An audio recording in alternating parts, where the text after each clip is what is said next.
بسم الله الرحمن الرحيم وإذا حييتم بتحية فحيوا بأحسن منها أو ردوها أحييكم بأحسن تحية السلام عليكم ورحمة الله وبركاته.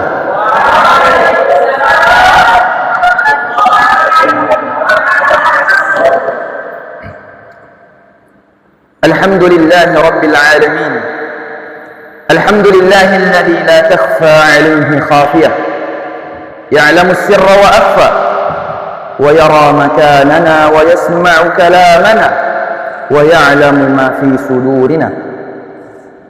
نحمده ونستعينه ونستغفره ونتوب إليه، ونعوذ بالله من شرور أنفسنا وسيئات أعمالنا. أشهد أن لا إله إلا الله وحده لا شريك له، يعلم خائنة الأعين وما تخفي الصدور، وأشهد أن محمدا عبده ورسوله وعلى آله وصحبه أجمعين. أما بعد. Ikhwani yang insyaallah dirahmati dan dimuliakan oleh Allah Subhanahu wa taala. Diriwayatkan bahwasanya Amirul Mukminin Umar ibn al-Khattab radhiyallahu anhu pernah keluar di suatu malam untuk keliling di kota Madinah melihat keadaan rakyatnya. Hal ini biasa beliau lakukan dengan berjalan sendirian tanpa pengawalan, agar dapat mengetahui kondisi masyarakatnya tanpa pencitraan dan laporan yang dibuat-buat. Kemudian setelah beberapa jam berjalan, Umar bin Khattab merasakan lelah, kemudian beristirahat dan bersandar pada suatu dinding, dan tidak sengaja menguping percakapan antara seorang ibu dan anaknya. Mereka adalah keluarga miskin yang berjualan susu dari rumah ke rumah di kota Madinah. Di dalam percakapan tersebut, sang ibu berkata kepada anak gadisnya, "Wahai anakku, campurlah susu ini dengan air agar jumlahnya menjadi lebih banyak, dan kita akan mendapatkan keuntungan yang lebih besar." Namun sang anak menjawab dengan penuh keteguhan, "Wahai ibuku, tidakkah engkau tahu bahwasanya Umar ibn Khattab, sang Amirul Mukminin, melarang kita untuk mencampurkan susu dengan air, karena itu sama saja dengan menipu pembeli." Sang ibu mencoba meyakinkan putrinya dan mengatakan, "Wahai anakku, sekarang hari telah gelap dan tidak ada seorang pun yang dapat melihat kita. Umar bin Khattab juga tidak akan melihat kita." Kemudian sang anak melanjutkan dan tetap berada dalam kejujurannya, "Wahai ibuku, memang sekarang telah datang malam hari. Tak ada seorang pun yang dapat melihat kita.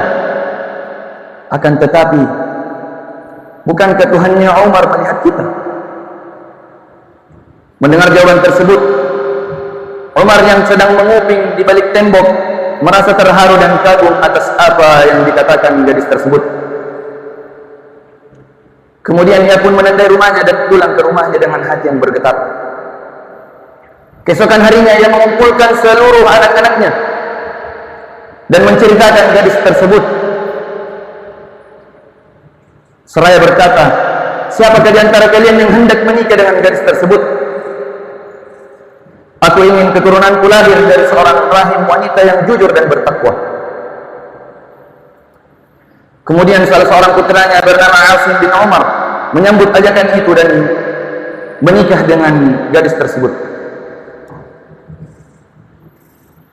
Dari pernikahan inilah lahir seorang wanita yang bernama Layla bin Asim, dan dari garis keturunan Layla ini yang nantinya akan lahir seorang ulama besar, seorang tokoh terkemuka, pemimpin yang terkenal akan keadilan dan ketakwaannya serta kejujurannya.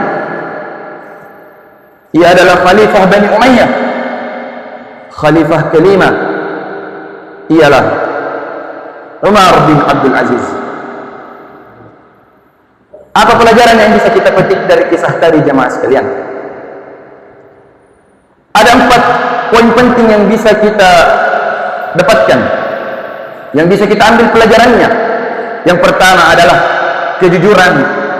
Kejujuran merupakan mutiara yang mahal harganya. Jujur adalah menyampaikan sesuatu dengan realita dan kenyataan tanpa ada penambahan dan alasan yang dibuat-buat. Dan kejujuran akan mendatangkan keberuntungan dunia dan akhirat. Sebagaimana sabda Rasulullah sallallahu alaihi wasallam, "Inna as-sidqa yahdi ila al-birr wa inna al-birra yahdi ila al-jannah. Wa inna ar-rajula la yasduqu hatta yakuna 'inda Allah siddiqan." Sesungguhnya kejujuran menuntun kepada kebaikan dan kebaikan menuntun kepada surga, dan tidaklah seseorang berusaha berkata jujur melainkan ia akan dicatat di sisi Allah sebagai orang yang jujur. Kemudian yang kedua, jemaah sekalian, pentingnya sikap muraqabatullah. Sikap muraqabatullah, seseorang yang memiliki sikap muraqabatullah di dalam dirinya akan senantiasa merasa hati-hati dengan ucapan dan perbuatannya, karena ia yakin dan percaya bahwasanya akan ada Allah yang selalu mengawasi dimanapun ia berada. Dan ia juga yakin bahwasanya seluruh anggota badan dan semua tempat di atas muka bumi ini akan bersaksi pada hari kiamat, sebagaimana janjinya, "Al-yawma nakhtimu ala afwahihim wa tukallimuna aydihim wa tashhadu arjuluhum bima kanu ya'malun." Dan pada hari ini kami kunci mulut-mulut mereka dan tangan-tangan mereka berbicara serta kaki mereka bersaksi atas apa yang telah mereka lakukan. Quran surah Yasin ayat 65.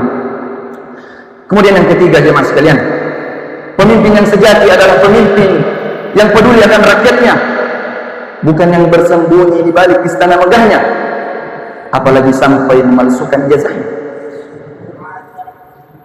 Dan yang terakhir adalah ketakwaan akan melahirkan keturunan yang mulia. Dari garis penjual susu kita belajar bahwasanya takwa bukan hanya dilihat orang besar. Ia memilih jujur meski tak ada yang tahu, karena ia yakin dan percaya bahwasanya akan ada Allah yang selalu memantau. Takwa itu menjaga perbuatan dikala kita sendiri. Takwa itu menjaga perbuatan dikala kita sendiri. Takwa itu menjaga perbuatan dikala kita sendiri. Dan Allah Subhanahu wa taala tidak meminta dari manusia untuk dijadikan saksi. Allah Subhanahu wa taala berfirman, "Wa man yattaqillaha yaj'al lahu makhraja." Dan barang siapa yang bertakwa kepada Allah, niscaya Allah akan memberikannya jalan keluar. Jadi, mari kita jaga takwa di setiap langkah, karena dari situ akan ada berkah dan rahmat yang melimpah. Wassalamualaikum warahmatullahi wabarakatuh.